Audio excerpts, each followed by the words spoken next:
வணக்கம். சேரிடம் அறிந்து சேர் அப்படின்னு ஆத்திச்சுடியில ஒரு செய்யுள். அந்த செய்யுளுக்கு ஏத்த மாதிரி ஒரு கதை பார்க்கலாமா? பறவைகள் நிறைந்த ஒரு காடு. பறவைகள் காடாவே இருந்தது. அந்த பறவைகள் காடுக்கு புதுசா ஒரு பச்சைக்கிளி வருது.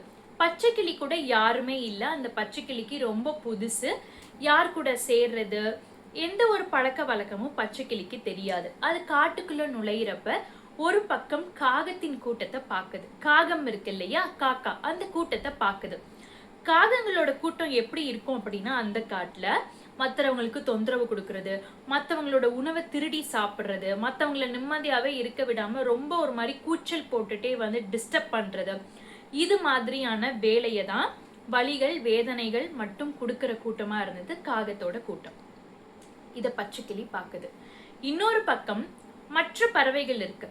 அந்த பறவைகளின் கூட்டம் வந்து பாத்தீங்க அப்படின்னா, மற்றவங்களுக்கு எந்த பிரச்சனையும் கொடுக்காம தன்னோட வேலைகளை தானே பார்த்துக்கிறது, உணவை சேகரிச்சுட்டு என்ன இருக்கோ அது சாப்பிடுறது, இனிமையா அந்த இயற்கையை ரசிச்சுட்டு கொஞ்ச நேரம் நல்லா பறந்து திரிஞ்சுட்டு தன்னோட கூட்டுக்குள்ள போய் அமைதியா இருக்கிறது, இது மாதிரியான நல்ல குணம் இருந்த பறவைகளின் கூட்டத்தை பாக்குது. ஆனா பச்சைக்கிளிக்கு எது நல்லது, யார் கூட போய் சேர்றதுங்கிறது தெரியல. மற்ற பெரிய பறவைகளும் இருக்கு. பச்சைக்கிளி முதல்ல தெரியாம என்ன பண்ணுச்சான், காகத்தோட கூட்டத்தோட போய் சேர்ந்துச்சான். நாள் போக போக போக காகங்கள் என்ன வேலை பண்ணுச்சோ அதையே இந்த பச்சைக்கிளியும் பண்ணுச்சான்.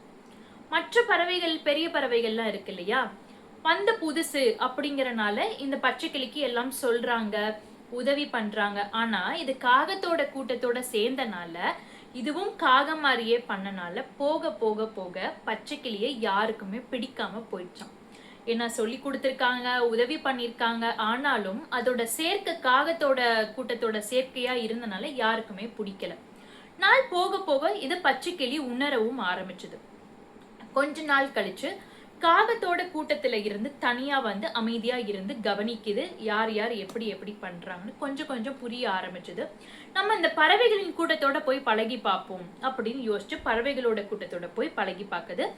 நிறைய நல்ல விஷயங்கள் கத்துக்குது, நல்ல விஷயங்கள் தெரிஞ்சுக்குது. புதுசு புதுசா அது நிறைய விஷயங்கள் பச்சைக்கிளி தெரிய ஆரம்பிச்சுதான்.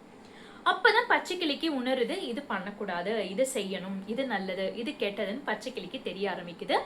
பச்சைக்கிளிக்கு ஒரு நல்ல மரியாதையும் அந்த காட்டுல கிடைக்குது. அப்ப அது புரிஞ்சுக்கிச்சான், நம்ம யாரோட சேர்றோமோ அதை பேஸ் பண்ணியும் இருக்க நம்மளோட மரியாதையும் அண்ட் நம்மளோட இமேஜ், நம்மளோட ப்ரொஃபைலுமே அதை பேஸ் பண்ணி இருக்கு.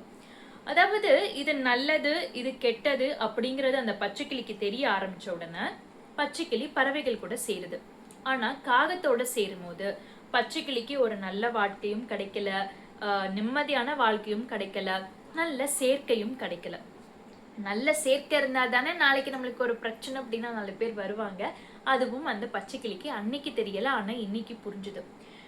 சேரிடம் அறிந்து சேர் அப்படிங்கிற செயலோட விளக்கம் என்னன்னா, நம்ம யார் கூட சேர்ந்து இருக்கோமோ அது மாதிரிதான் நம்மளோட குணங்களுமே வளரும், அது மாதிரிதான் நம்மளோட மரியாதையும் இருக்கும், அது மாதிரிதான் நம்மளோட மதிப்பீடுமே மற்றவங்கனால நம்ம அதாவது இவங்க இப்படி அப்படிங்கறத மற்றவங்க நம்மளை பத்தி யோசிக்கிறது, ஜட்ஜ்மெண்ட் அப்படிங்கிற வார்த்தையை விட நம்ம மேல ஒரு இமேஜ், நம்ம மேல ஒரு மரியாதை அப்படிங்கிறது நம்ம கூட யார் இருக்கா, நம்ம யார் கூட இருக்கோம் அதை பொறுத்துமே இருக்கு. அதுதான் சேரிடம் அறிந்த சேர் சொல்றாங்க.